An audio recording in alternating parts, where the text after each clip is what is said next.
quick sound check. Dun, dun.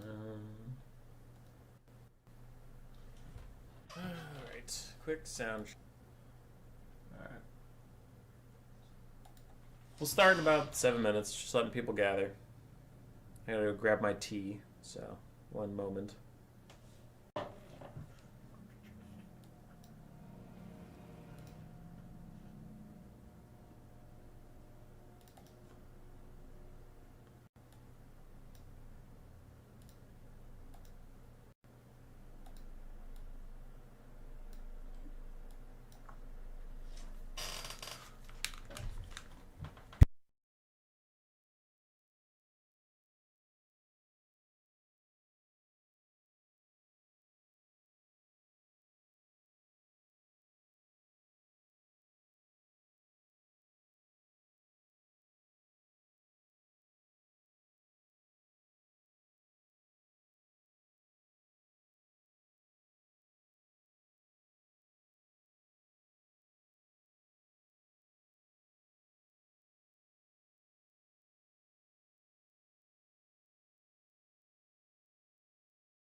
Alright. Hummus indeed. Hi, Human Boy. Are we going to see Gorge today? I promise I won't leave if the answer is no. I guess I could actually check all 5 games and see what we'll get today. Just take a look. Empire Lizardmen, Brettonia Chaos Dwarves, Dark Elves Tzeentch, Vampire Counts Lizardmen, Skaven and High Elves. There is a Skaven game today, guys. There's a Skaven game. That wasn't necessarily an order, it was just an order that they're in my replay folder, but... There's a Skaven game, so your chances of seeing Gorge are not 0. They're like 10%. Gorge isn't terrible, but he's not common, so eh.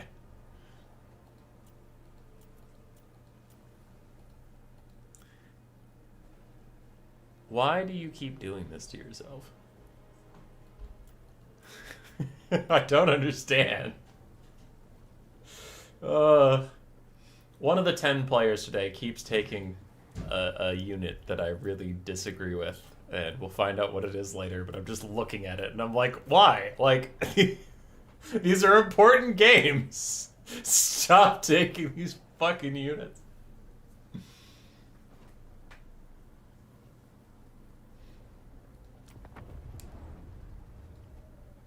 Alright. Board Admiral, I got you. We'll We'll get you a Gorich game today.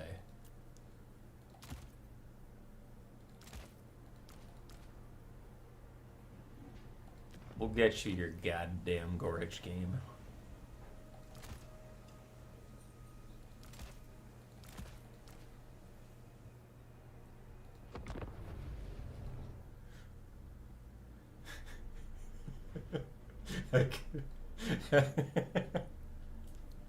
We aim to please.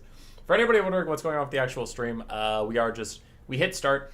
These are super short. I have 5 games to cast, so it will not take long at all. And this doesn't show up in people's YouTube feed until I actually hit start. So I try to, with this specific stream setup, I try to hit start 10 minutes early just so people actually acknowledge it's happening. Because if they show up late, they're going to miss some pretty significant portions of games. So while we wait for people to gather, we have 1 more minute before the event actually starts. We'll get some Gorich versus Scarbrand action just for the board high admiral.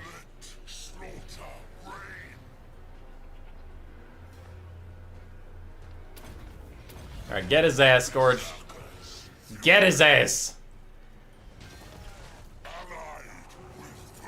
Well, he's got higher melee attack, similar weapon strength. I think he's got it. I think he's gonna kick Scarbrand's ass. Till his buffs wear out, then he's in some serious trouble. But we'll see. Go, Gorich, go, go, Gorich, go. Uh-oh. It's getting a little suspect.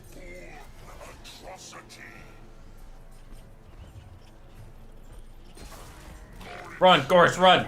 Run, Gorich, run! Net him! Ah, I need my abilities back! Run! No! Shit! Tzeentch! Buy me some time! No! No! Not my poor Gorich! I couldn't run away.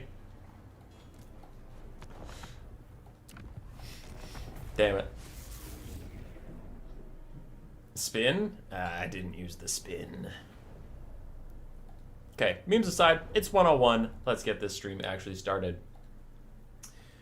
If you've not been paying attention, we do have a clan event going on right now. A bunch of people fielded teams of 5 players to fight against other clans to just be the best. I believe we have a prize pool up of $100, so for 5 people, each person would get a $20 little thingy. And we did format it in a way that teams couldn't face their own sister teams until the finals. Sometimes you see a 1 and a 2. That just means if a clan was big enough to field 2 teams without having any player overlap whatsoever. Then we kind of let them do that, right? So previously this week, Monday and Tuesday, we have cast NC1 versus XMT and RTK1 versus ODM2. XMT and ODM prevailed. They are fighting right now. Their games are scheduled to be done by this Sunday, so the stream of that will be coming up either this weekend or early next week. We are now entering the top side. We have MTK1 versus RTK2 today, and that was the other screen you saw previously. So we'll start off with Turin, not that Turin. Turin versus Rusty, Bonya Roja versus Stingers, Ruben versus Nalnish, Federico Chavez versus Curio, and then Joy Boy versus Tids Demonin. 5 games. We do play all 5 games no matter what. If you went through all the effort of scheduling with your opponent, practicing your matchup, and then it got to you and your game didn't matter anymore and we just skipped you, that would kind of suck. So at least you get to fight for honor and you still get to be on the stream. So there is no spoilers. We will have 5 replays today no matter what happens. I do know the winner. I know the winning team. I don't remember the score offhand, so for all I know it is a 5-0. For all I know it is a 3-2. I have never seen any of the games I'm about to cast, so all my reactions will be genuine. I just know which team won because I know who is in the semifinal right now fighting the other team that we'll find out tomorrow, right? So let's get into it without further ado. Today's stream will be rather quick. Start off game 1. Rusty is on the Vampire Counts versus Turin's Lizardmen. Not that Turin.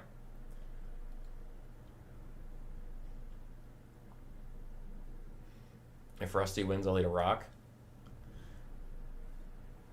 I think this matchup is Lizardmen favored, but I play it very differently than the last couple times we've seen it.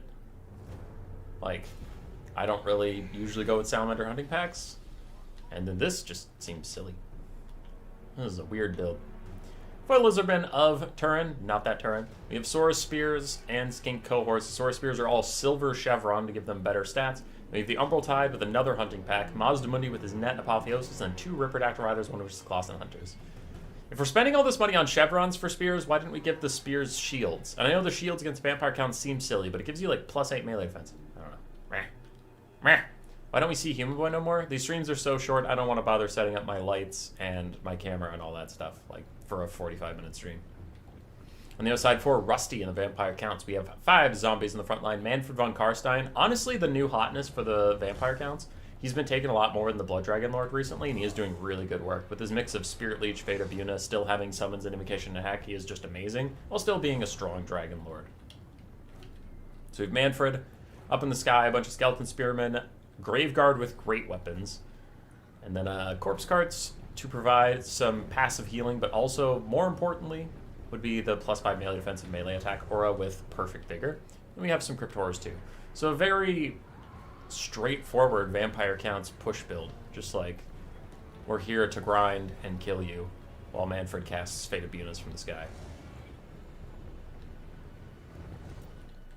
Quick fast forward as the armies are just walking towards each other, not really missing anything. And the Umbral Tides are going to start firing into zombies. Might as well. This is not a matchup you're going to run out of ammunition in, so you could just get some free kills on zombies while you're waiting for the vampire counts to show up. But the Umbral Tide will really want to take out the Cryptors, maybe the Corpse Carts if they have time, and then Manfred, if he overextends and can get netted by Mazda, then that's a good target. Most likely he's not just going to YOLO himself to death. And he actually might just Fate of Buna one of these Salamander packs right about now, so hopefully Mazdamundi is on deck with that Shield the Old Ones and an Apotheosis to stop them from losing any models. Hey Nurgles PA. Hedonista, how you guys doing? Salamander hunting packs are firing into the Corpse Cart. Good first target. Them or the Cryptors is fine. Let's see what this other hunting pack's going to do. They're currently having issues shooting. It looks like they are going to target the other Corpse Cart. Ripperdactyl Rider is going to charge Manfred. There's no Blood Knights or anything to really punish them for landing here. There are Cryptors, but Cryptors will have to wander for a while to get over here, and then they're not the biggest DPS problem, to be honest. And that Corpse Cart is about dead. That'll really hurt the damage capacity of these Graveguard and Cryptors. Fate of Buna is in for Manfred. That should kill a Salamander hunting pack, especially now that... Oh, that was a good bait. He threw down the Fate of Buna, but it canceled it when the Apotheosis was coming in and instead used a breath attack on the Saurus Spear, so he just baited out a heal for nothing. And now the heal won't be ready for when he does actually cast the Fate of Buna onto the Salamanders. Shield the Old Ones is also down, since we saw it over here. Corpse Cart's about to die, but in comes Fate of Balance, the very, very fun spell that kills off the Umbral Tide. Pretty much on its own. I mean, it actually kills Skaven weapons teams on its own, but we'll see how it does against these guys. Looks like it's going to finish them off. There they go. And they are gone. With that one spell, Manfred's gotten 1,500 value, charges in to tear out off some of the Saurus warriors. Cryptors are trying to get through the Saurus Spears and Skinks. Ripperdactyl's going to recharge some Graveguard with great weapons there. Manfred is on the hunt after these Salamander hunting packs, and the Clawson Hunters are going to have to go peel to keep these Salamanders alive, as Manfred is diving in onto them. But thankfully for Lizardmen, he targets some of these weird models who are further away from the center, so that is a lucky break for the Lizards. Graveguard are starting to fade away slowly, and the Clawson Hunters are happy to take a fight over here with Manfred. And Cryptors, really there's no bad targets for them in here. Zombie Sport could be a little annoying, but you do have Saurus running over and helping out. Umbral Tide do manage to rally in the distance, and they still have 28 out of 32 models, meaning if they can sneak back, because they have stock, if they can sneak back and get Apotheosis, they'll be okay.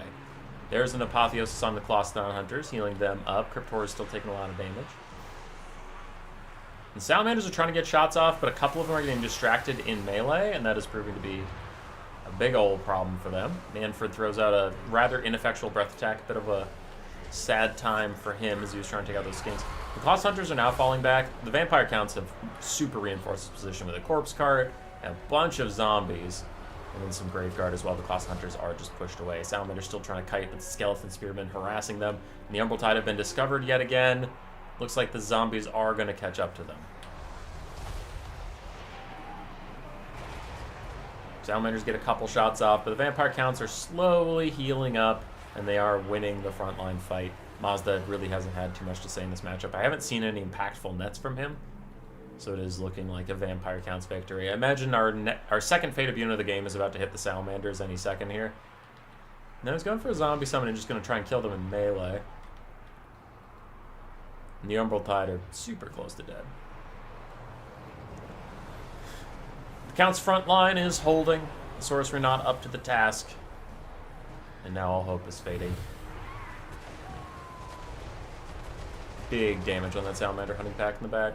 Umbral Tide's still doing good damage on the Crypt Horrors, but I don't know. I really prefer to play this as a Lizards with, like, either a Dread Saurian and then just heal the shit out of it, or you could go with, like, Proxigors and Saurus and stuff and just out melee grind the Vampire Counts, which is actually a thing you can do. But relying on super squishy weapons teams is just brutal in this matchup. Because of Fate of Buna, because of Blood Knights, because of things like that. It's really tough. So I don't love those. Personally. We still have one Saurus in the fight. He's killing off zombies and skeleton spears in the distance, but I don't think that's going to be enough. Clawstone Hunters are trying to kill off the Crypt Horrors in the distance. Umbral Tide running away. Other Salamanders are back. They don't have stock, though. That is only the Umbral Tide. So Manfred sees them, and he's just coming over to say hi. At this point, I will save us a long grind fest, as I believe that there is no hope in this game. I'll slow it down if anything happens that makes me think the Lizardmen have hope, but otherwise we might be just watching two of the slowest factions grind each other to death. I mean, Mazda's standing in Spears and Graveguard with Crypt Horrors surrounding him, and there's army losses. Good first win in for the Vampire Counts. Rusty had a good build and played it pretty darn well. I think Turin played fine, but he just didn't have, like, a lot to do. Like, there wasn't a lot of micro decisions he could really make. Fate of Very Interactive killed off one of his Salamanders, and the other one just got dove by Manfred. And Ripperdactyls aren't the best cavalry pieces or anything, so it's not like they could really peel for those guys. They just got ignored. Like, Manfred and the lads just literally ignored them and killed the Salamanders anyway. Tequila Sunset, Solos still don't do enough damage. That is true. The reason you take them is for that debuff, the minus 24/24 blinded, but also for their fire damage to reduce the healing that whatever they're shooting is getting, and then for Perfect Vigor. It's definitely worth it for that. We saw it in yesterday's stream versus Brettonia, and it was really, really good. Because it was just like, alright, cool, you're trying to heal. Allow me to reduce it by half and reduce all your stats and get fucked, nerd. So there we go. Good start for RTK. Move on to Stingers versus Buena Roja.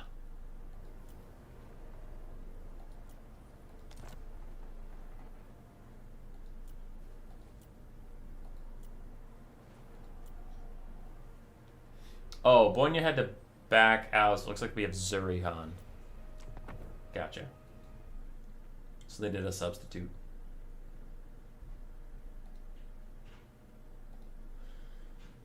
Brettonia versus Chaos Dwarves. We have a Kadai Fireborn for some reason.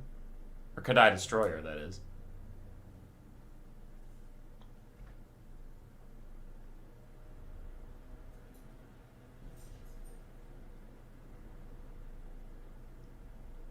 But yeah, you take the Solar Engine as more of a support unit than actually a damage unit, which is interesting.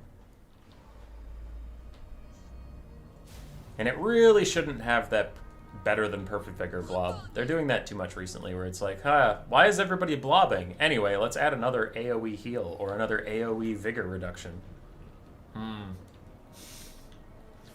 Why do people keep blobbing, CA? Maybe stop doing that. Anyway. Chaos Dwarves versus Brettonia for Zurihan of MTK to try and get this series back to 1-1. They are relying on a Peasant Mob frontline, a whole bunch of Peasant Bowmen backed up by 1 or 2 Spearmen. 3 Field Trebuchets, each has a single gold chevron. And then 3 Knights of the Realm, a Hippogriff Knight, and the Fey Enchantress with the Regrowth and Earthblood. I wanted to say triple gold chevron field trebuchets, so that sounds too much like triple gold chevron field trebuchets. See the difference there? So that's a pain in the ass. On the other side, for the Chaos Dwarves, we do have a Deathstreaker Rocket Launcher, Kadai Destroyer, Astrogoth Iron Hand, then a bunch of Goblin Laborers and Hobgoblin Cutthroats, Hobgoblin Wolf Raiders with Spears, Granite Guard, Infernal Guard with Fireglaves, and a Bull Centaur Render with great weapons. I don't hate the Deathstreaker Rocket Launcher here. I mean, it's wrecking the poor little peasant archers, but also, like, field trebuchets are trying to fire at it, and they are going to do negative damage to this thing. That is not going to be the correct answer for you, my Brettonian friends. You need to shoot at the Granite Guard and the Fireglaves, because Trebs can't hit that little single entity. And even if they do, they won't do enough damage. Flamestorm is out from Astrogoth, just damaging some of the peasant mobs and the peasant bowmen, as the Deathstreaker Rocket Launcher tries to get a shot off onto them. Trebs really need to change who they're shooting at right about now. As the Kadai Destroyer looks for some Knights to fight. The Knights do charge in the Hobgoblin Cutthroats and get good damage, but the blunderbusses behind the Cutthroats and the side charge from the Kadai Destroyer are going to make them regret it. Ooh, and the Infernal Guard Fireglaves are also firing over here. That is pretty brutal. As a bowman still getting pushed around by the Deathstreaker Rocket Launcher. And the Trebuchets are dogged in their pursuit of the Deathstreaker, but that is not the right target. Please God, aim at the clumped armored infantry that are shrekking your Knights. Oh no. Hobgoblin Wolf Raider's going to get caught by the Knights of the Realm. That should be pretty easy for them. And meanwhile, the Hippogriff Knights dive onto Astrogoth Iron Hand. Big Deathstreaker volley into them, honestly. A little Earthblood tries to heal them out, but of course everything around here is on fire because you're fighting the Chaos Dwarves, so they're not really going to get that much healing. Chalice of Potions pushes the Fireglaves off. It's nice to just get them to move a little bit. And the Trebuchets are now moving on to the Granite Guard. Look how much more damage they're getting versus a unit that they're actually supposed to be targeting. Regrowth is in for the Royal Hippogriff Knights to try to back off.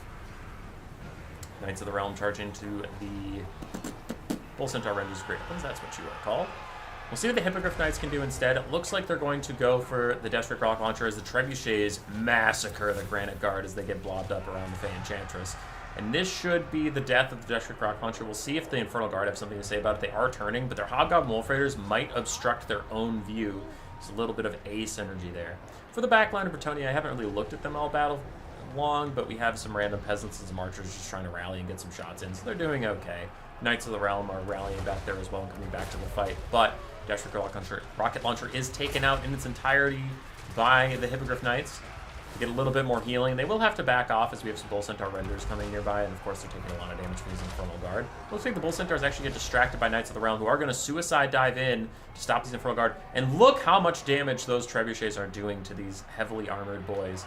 That is such a better target than the Deathstreaker Rocket Launcher. Better late than never. Glad they retargeted to something they can actually murder. Chaos Dwarves are in a bit of trouble now. All of their real DPS is getting pushed off as the Fey pursues the Granite Guard. Hippogriff Knights probably won't allow the Deathstreaker to come back. And the Trebs are now shooting at the Bull Centaurs. That's okay, but they really need to finish their food. They need to kill the Infernal Guards so they stop poking down the Hippogriff Knights and stop reducing the healing that the Hippogriff Knights are trying to receive. Elsewhere, Hobgoblin Wolf Raiders are peeled off by Knights of the Realm. Goblin Laborers are going to be killed off by Peasants, and Astrogoth is doing his best to stay relevant in this game. The Trebs are missing the Bull Centaurs a bunch.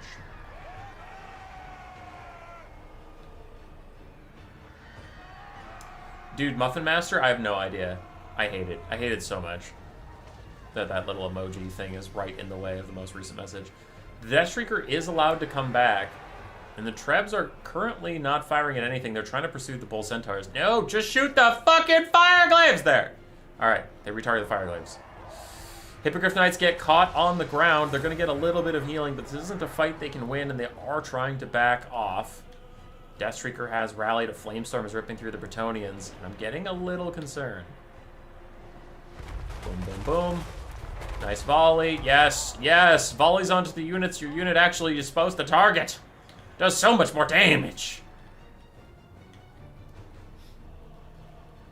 Hippogriff Knights and the Fae trying to return to their forces. All the Fireglades get left behind. And Trebuchets are going to wreck those fools. Now, This Deathstreaker's wide open. The Hippogriff Knights need to loop down here since the Kadai and the Bull Centaurs are so out of position. They need to loop down here and kill off the Deathstreakers. Stop shooting it with the fucking trebuchets! They're not gonna do any damage! It's gonna kill another Peasant Bowman while the Infernal Guard gets some poke onto the Royal Hippogriff Knights. Thankfully, they're so damaged, it doesn't matter, and the Hippogriffs can just take them out themselves, but that charge was meant for the Deathstreaker rocket launchers. Stop hitting them with the fucking trebuchets! Oh, I'm not mad. I've gotten over it. I've moved on. Moved on. Who's messaging me and why? All right. Boom! The Hippogriff Knights take out the Deathstreaker rocket launcher. Trebuchets are now shooting at the Bull Centaur renders. That's fine. If there's no infantry for them to be shooting at, this is fine. It's fine.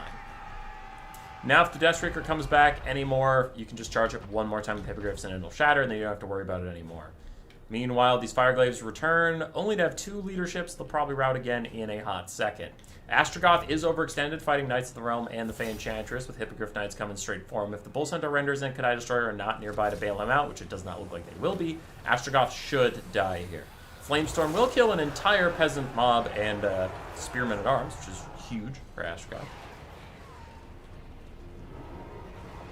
Nalnish, I like the Deathstreaker here. I like it here too, I just don't think Trebuchet should be fucking shooting it. That's my whole thing. Deathstreaker is actually really cool here. Force Brettonia into you. Brettonia doesn't have a lot of counter shooting against it, so they have to commit Knights to kill it. And then you can countercharge the Knights with the Bull Centaur Renders or the Kadai Destroyer. That's really good.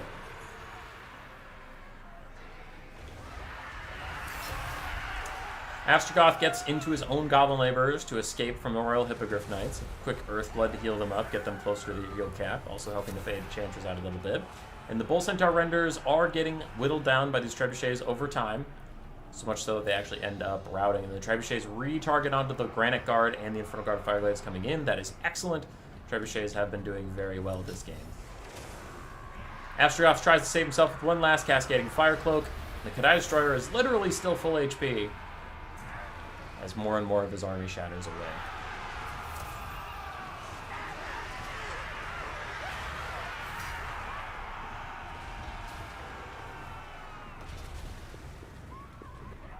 If the Royal Hippogriff Knights and the Fey Enchantress die, then the Chaos Dwarfs just win this game. And that is not an impossibility, considering how heal-capped the Royal Hippogriff Knights are at about half HP, and the Fey Enchantress... Actually, she doesn't even matter. She's just your caster and your lord, but it is the Hippogriff Knights. If they can't kill Astrogoth and the Kadai Destroyer, then actually Brett just loses.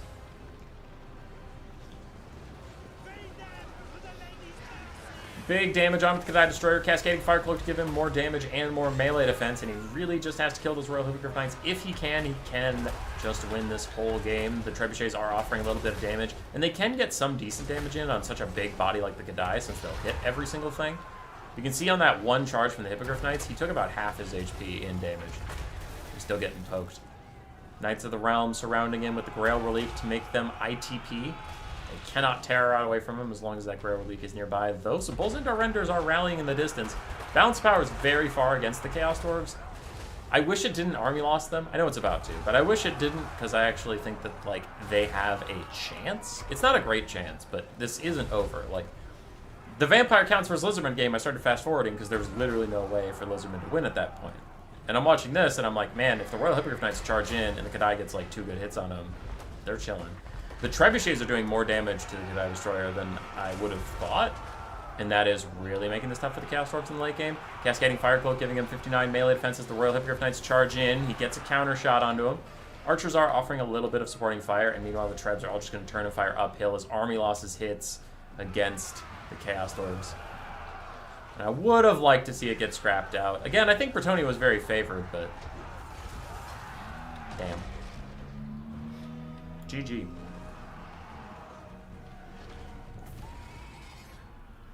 GG.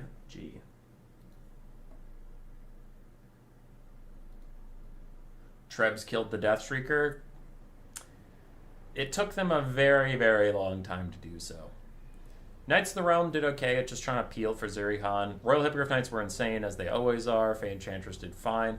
But the Trebs were a good pick here.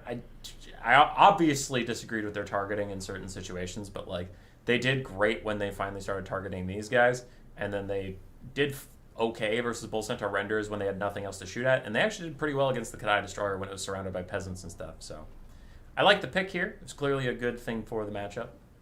Astrogoth did well. Kadai Destroyer honestly did pretty well. Bull Centaur Renders did fine. Deathstreak Rock Launcher did great. The ground-based shooting of the Chaos Dwarves got disrupted a ton, and then their Goblins didn't really achieve a lot, though neither side in this matchup is going to have their front line achieve a lot.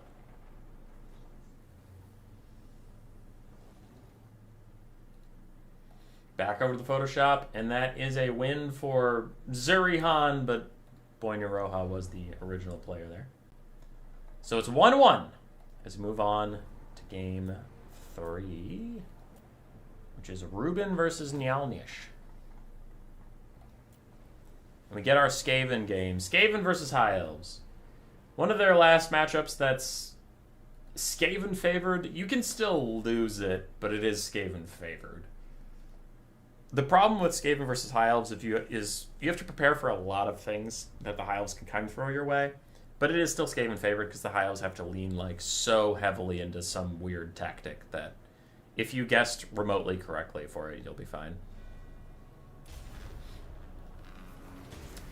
So Nyalnish for RTK, running with 4 Poison Wind Globes, some Eshin Triads, Rat Ogres, Ikka with his Howling Warp Gale and Cleansing Ruin, and then a front line of Skaven Slaves and Clan Rats. We have a Packmaster for a bit of support, and then some Night Runners to shoot at birds. In the side for the High Elves, we have an Archmage of Death with Fate of Buna and Spirit Leech on our Eagle, an Arcane Phoenix up in the sky, and then a crap ton of Archers. Some are Lothern Secret, some are Archers. A lot of Silver Helms, Rahagor's Pride, and some Spearmen. Now the Night Runner's trying to get below the Arcane Phoenix and shoot at it while it is overcasting net. Can't move. Those Night Runners are poking up at him. Nice little damages. First Fate of Buna's in on Poison Globes. Another globe is getting shut down by the Archmage of Death in melee. Meanwhile, the front line of Rat Ogres, Eshin Triads, and Clan Rats are trying to hold. Globes are throwing up over the top, and globes are really, really good versus Elven units in general. Like, all of the Elves don't like globes, since their rosters are so freaking expensive that any damage is really bad damage. Silver Helm's getting routed off immediately. Other Silver Helm's also running away. And Ikka dives the back line of Archers just to disrupt a couple of them. I wonder, he has used a Brass Orb somewhere, so he's causing as much disruption as he can. Night Runners are really, really good versus the bird units. They're just great at standing nearby and throwing at them, since most of the birds have really low armor. It's just kind of great. Another Howling Warp Gale is out to net this guy in place while Rat Ogres get around it, but the Night Runners are now throwing at their own Rat Ogres, so they're obstructed. They won't be able to throw until the Rat Ogres move out of the way. I'd rather just save up for Cleansing Ruins. Since the bird was already in a losing situation, they were already getting shot by Night Runners while dealing with the Poison Globes. You didn't have to use the Winds of Magic on netting it. And now you can see that it gets away from the Rat Ogres. The Night Runners are actually able to throw again. The Rat Ogres need to just be prioritizing the Silver Helms and Rahagor's Pride and disrupting the Archers, and let the Night Runners deal with the Arcane Phoenix, because the Rat Ogres are just going to get in the way. They don't have high enough melee attack to really hit the Phoenix that much. Skaven had a good start. They're getting a little sloppy here in the late game as the Archers are being allowed to fire, which the Rat Ogres need to be dealing with that. And the Globes are all but doomed anyway. Spirit Leech is starting out. Here's a first Cleansing Ruin onto the Archmage of Death. It is not overcast. Skaven feeling a bit rushed. Because overcasting Cleansing Ruin is like so much more worth your Winds of Magic. Undercasting Cleansing Ruin is just like whatever. You only do it if you're actually about to kill something. You just need to spell out real quick. Archmage of Death still getting poked down by the Night Runners as she flies over them, down to about half HP as the Cleansing Ruin is going to wear off about now. And Rat Ogres are starting to come back here, maybe to help deal with the Archers. Skaven are up on the balance power, though I am getting concerned. Arcane Phoenix is going to duel the Packmaster. Packmaster's okay at this, but that thing does deal fire damage, so his weakness to fire is hurt, and he starts healing for a lot less. Plus, his leadership is just terrible, so once the Scrying Stone wears off, he actually is in danger of routing from this thing. Deathcaster needs to get away from Ikka. It looks like she does. Spirit Leech onto some Globes who are almost dead. Rahagor's Pride jump in to try and finish those guys off. But the Skaven are able to get to the back line, still trying to push those Archers away. Those Eshin Triads also commit to that area. This game might come down to if the Arcane Phoenix can get its big old heal. Little firestorm on the Skaven slaves here. Rear charging from the Packmaster will tear out away those archers, and it is looking all ogre now for the Skaven as Ikka Claw is moving in towards a netted Archmage of Death that if he can get the charge, his melee stats are dog shit, but hers aren't that much better, and he can still get good charge damage down. He misses his attack, so never mind. Phoenix really needs its rebirth before army losses hits. Doesn't look like it's going to get it. There is army losses. And the Skaven are victorious this day. Take that, High Elves.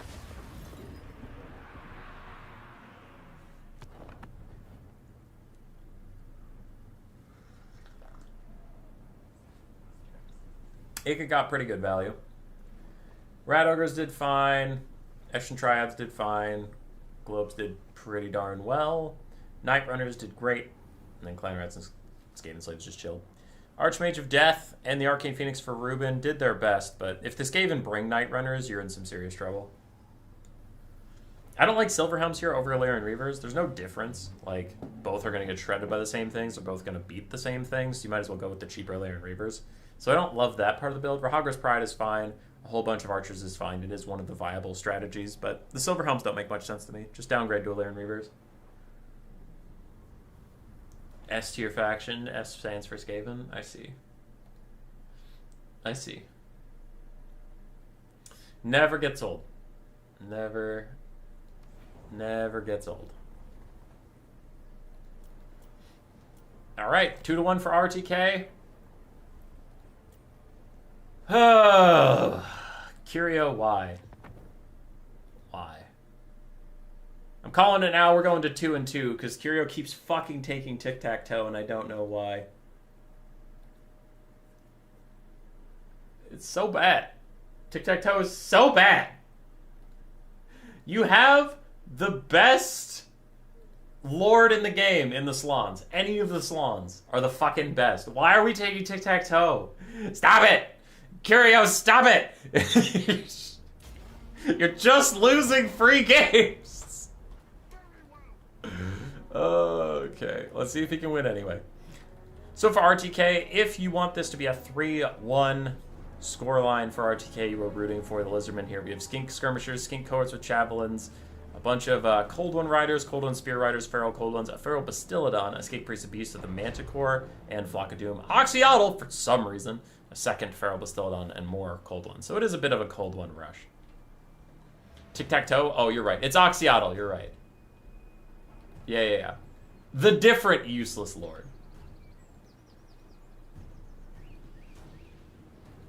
Anyway, on the other side, I know, delayed chat. I know. On the other side, we have Balsar Gelt with just Final Transmutation, 2 War Wagons. We do have a Great Cannon for just a little bit of poke, a bunch of Halberds, Demigryph Knights with Halberds, Empire Knights, and Spearmen across the front line. Lizards are all the same for Skaven. Dude, Oxyotl's so fucking bad. But he's at least cheaper. Like, he's not that cheap, though, for what you get. Isn't he, like, 1,400 still? Who's worse, Oxyotl or Tic-Tac? Oxyotl, for sure. Oxyotl is worse than Tic-Tac-Toe by a large margin. And Tic-Tac-Toe's not even a good lord. War Wagons poking away at Skink Skirmishers. I wonder what the cannon's firing at. Cannon's firing at Cold One Spear Riders that have just appeared from the woods. And Oxy's moving up with the troops. Does have Snipe and Unspottable.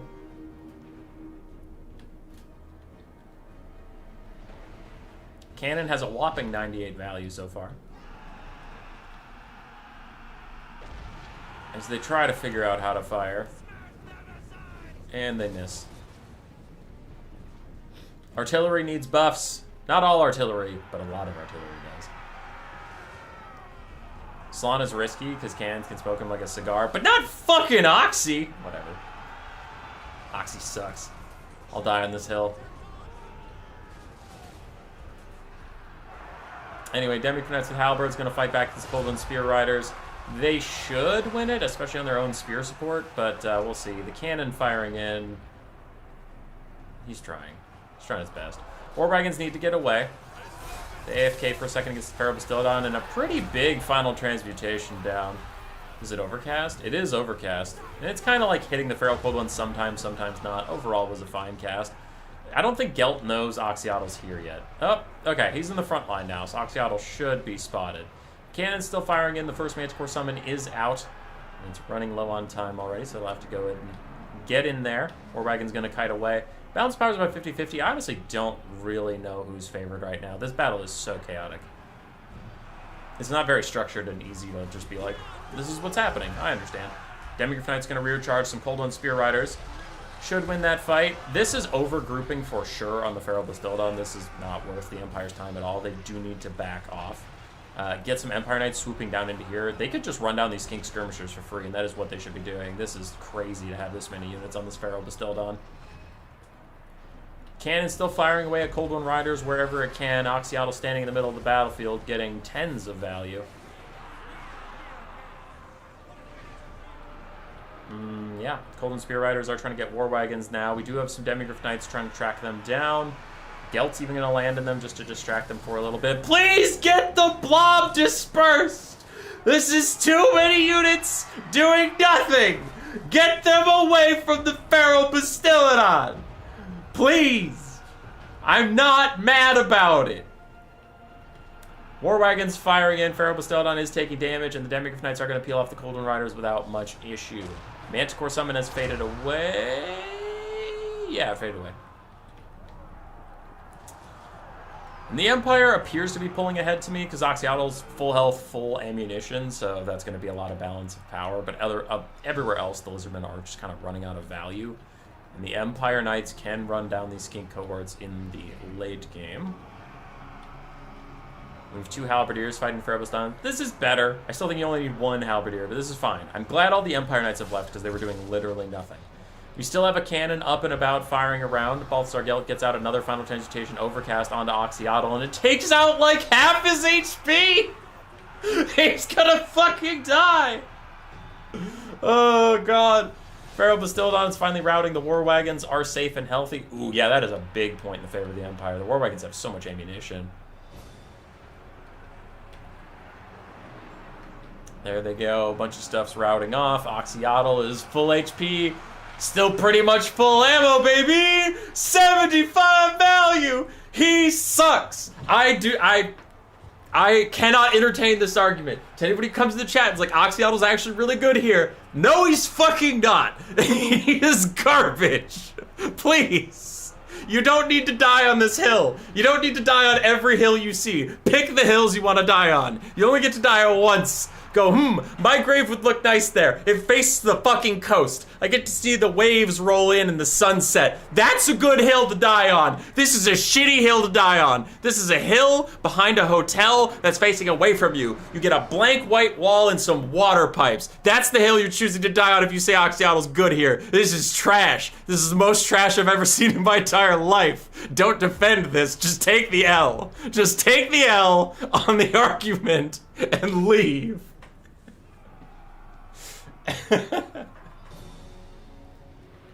He sucks so bad.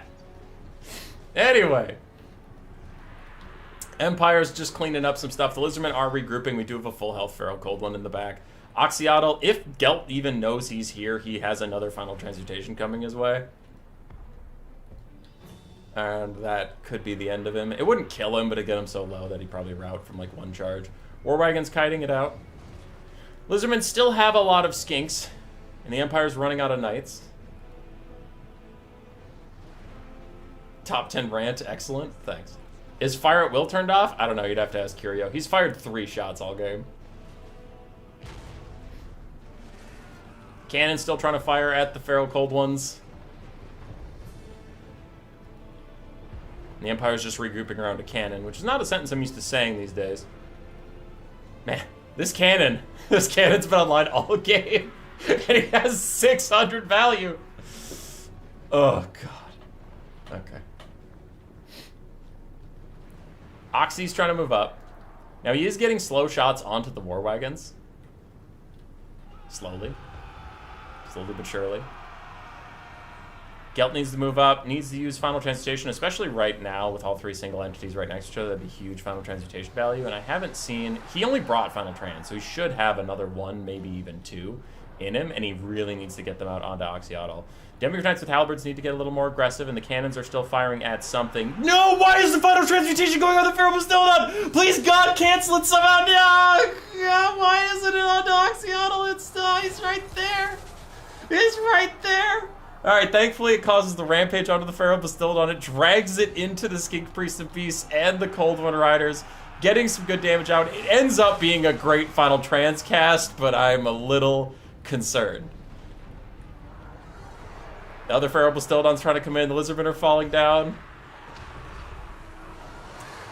And the Demi Knights with Halberds finally commit. They were waiting, just... That one makes sense. They didn't want to run into the Skink Skirmishers and just get isolated and poked down by darts. They wanted to have their last stand actually fighting big things that matter. The Beastcaster is getting pushed away. Oxyotl still firing away. Hey, Parker Roll. I came for the tactical analysis and stayed for the spontaneous profanity.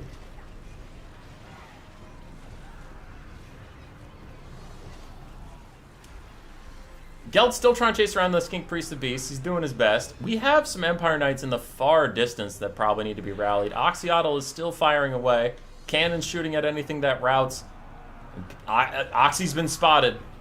Enemy spotted. Send backup. He gets activated on the Chaos Waste maps against Chaos factions. Now he's just warming up. I see. I see. I'm just not big brain enough to understand why we would want, like, a 400 max HP, shitty-ass Dark Lord. War Wagons and the Cannons trying to finish them off. The only thing that the Lizardmen have going for them is they have 2 infantry characters left, and the War Wagons and Cannons are not a big fan of that proposal. Meanwhile, Cold One Riders try and stop the cannons, but Halberdiers just block them and immediately shatter them. The War Wagons... using last of their volleys, chasing the Skink Priest off. They're just ignoring Oxy. Like, I know you can see him. I know you can see him. They're just ignoring him. They don't give a shit. He's gotten 500 value in a 10-minute game.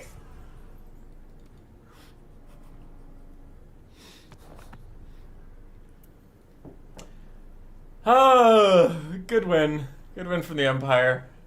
I got a laugh I needed. The cannon did what it was supposed to. It was a pressure piece, I guess. It doesn't get a lot of value. If you think about... So here's the thing. If you watch that game and you're like, cannons are good, I don't know what you're talking about, that cannon fired for a 10-minute long game, never being stopped, right? Think about a Grand Cathay cannon firing for that long.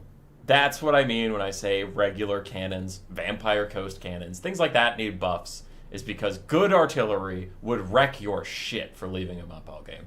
That's what I mean. You can disagree, but that is what I mean by it.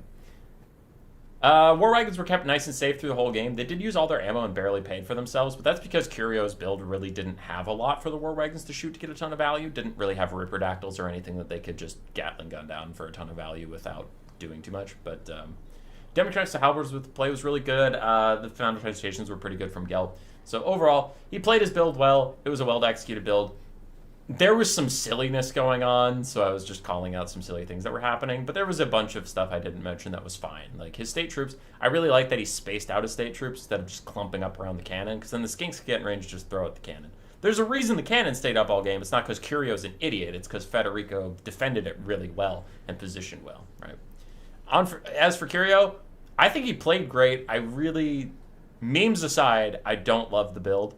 I get almost all of it except for the Beastcaster and Oxyotl. I think the Manticore summon in Game 3 sucks. The Manticore itself is not a very good unit, but at least if you have a mortal Manticore, a real one, it'll keep coming back in the game. The Manticore summon, by the time it finishes this long-ass summon animation, you've lost about a third of the time you're going to get it out of your Manticore. And then their weapon damage in Game 3 isn't that high that they really get that much done in the low amount of time they have on the planet. So I didn't love one of the 2 spells he took, and then I fucking hate the Lord for all the reasons I already went through. So I don't love the build there. I think everything besides the Lord and Hero was a pretty good build, and I think he played it pretty well, but he was just put behind. And it ended up being a close game, so it's fine.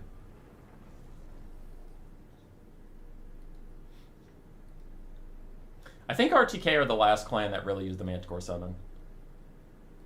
Or the Feral Manticore. Because I know Big JP was using it in the last RTK versus ODM. Was that yesterday? I think that was yesterday.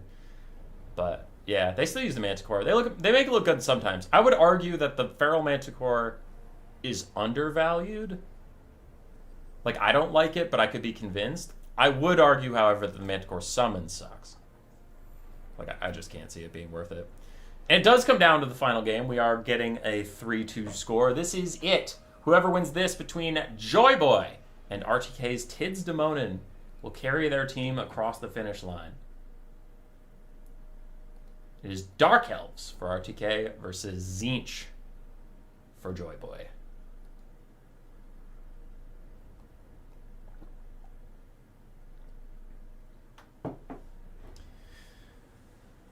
Dark Elves versus Tzeentch. I actually don't know who's favored in this matchup after all the changes. I've seen it, maybe this will be my third time seeing this matchup, and every time it has been pretty interesting. It feels like both factions have a lot they can do, and it determines what they bring. Like, I've seen some Scourge Runner Chariots versus Changebringers look really, really good, but if you take Scourge Runner Chariots and they don't bring Changebringers, then you're in a lot of trouble.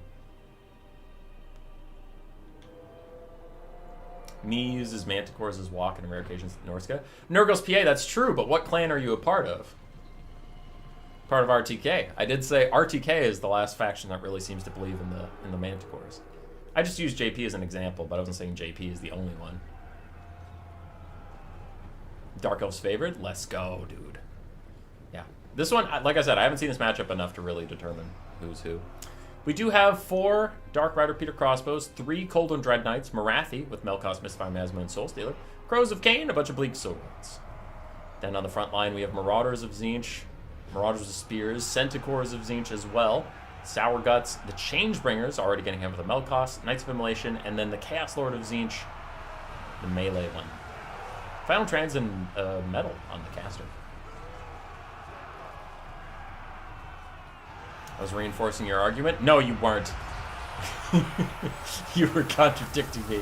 Everybody's always contradicting me. Really nice rear charge here from the Cold One Dread Knights from Tzeentch, just trying to take out these Marauder Spears. That's nice, because they still have half HP, but they're routing, so now they can't defend themselves. That's just good free value.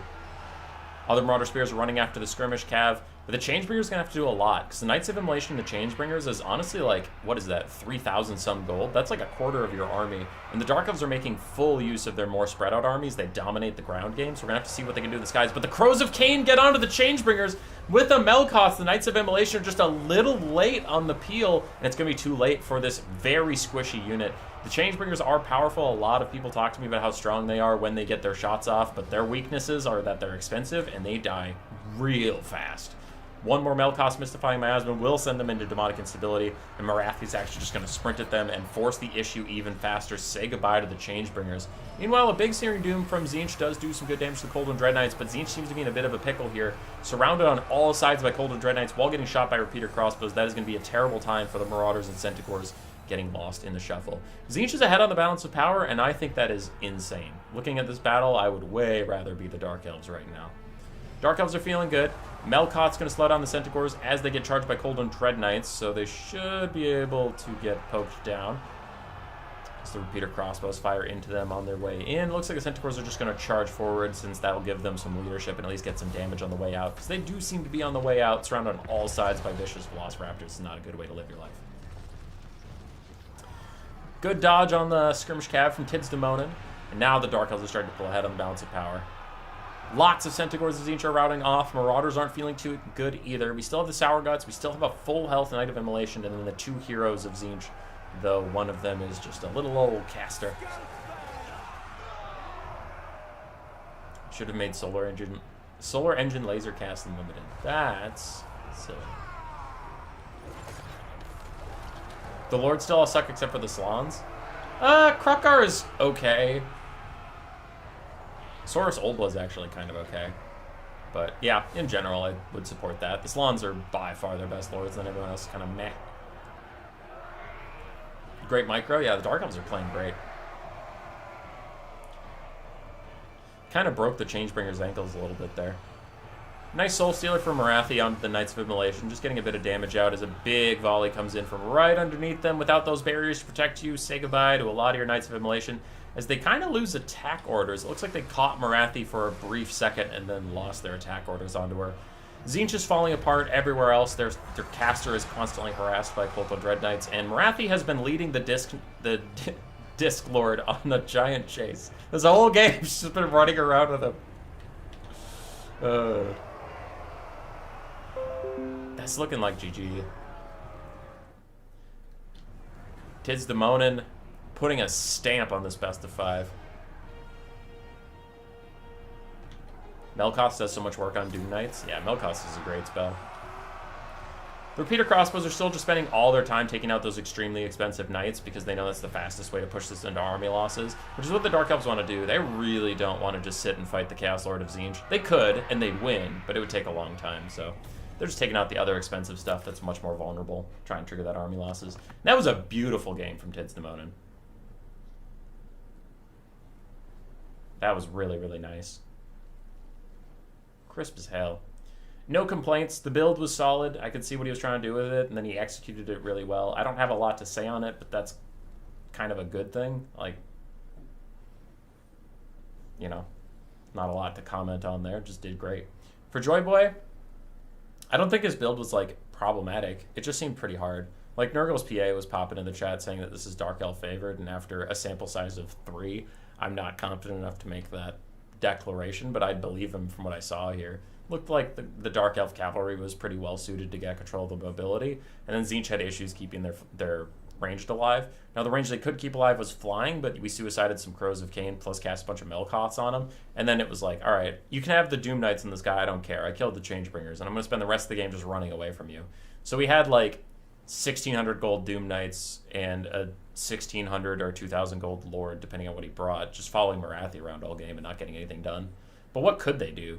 If these guys landed, they were going to get swarmed by 3 Coldland Dread Knights, and if this guy landed, he was going to get the same, but just never get to move again. So it was like kind of a lose-lose there. I don't think Joy Boy played bad. I think Tzeentch just had a really good game plan and kind of cornered him. It was a bit of a checkmate. Because there are some games, right? There are some games where I'm like, man, if he did this one thing different, he would have won. For this matchup, it's like, bro, you would have to done like 6 things different in game, and and 2 of those 6 things are Tzeentch fucking up. So like, I don't know. That's a good build. That's a good build. As Shiggy Diggy is mentioning, it's a very micro-intensive build. Like if he fucked up and brought his Dark Rider Peter crossbows too close to the front line where the Sour Guts could get a couple free volleys on him, or the Centaurs could charge him, that'd be pretty bad. I don't know what deals with the Coldland Dread Knights though. It'd just be the Changebringers. You would need to have an extremely long game where the Changebringers just shoot at the Coldland Dread Knights for free. Oxyotl value greater than the Coldland, the Chaos Lord of Tzeentch's value. That's true.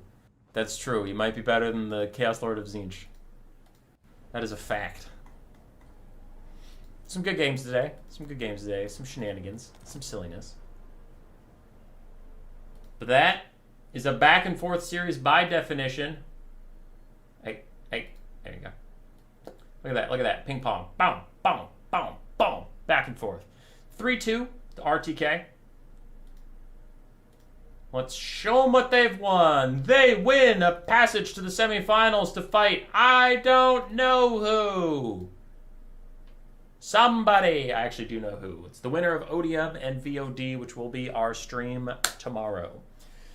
Tomorrow, same time as today. ODM 1 versus VOD. Should be some good games. Whoever wins that'll fight RTK 2. And RTK 2 versus Blank is also scheduled to be completed by Sunday. So once again, I'll be streaming that early next week. Then we'll have our finals, and then we'll wrap it up. RTK 2, XMT, ODM 2, and Blank. Who will make it to the semifinals? Will it be any of the number 1 teams? MTK 1, NC 1, and RTK 1 all got banged. Do VOD just take out ODM 1 as well? Is the buy round a curse? I didn't think of these narratives before starting the stream, but looking at this bracket, that's actually really funny. If you had a buy round, you got fucking murdered. Oh, that's good. So far, though, dude, look at those scores. 3-2, 3-2, 4-1, 3-2, 3-2, 3-2. No 5-0s yet. It's good. You love to see it.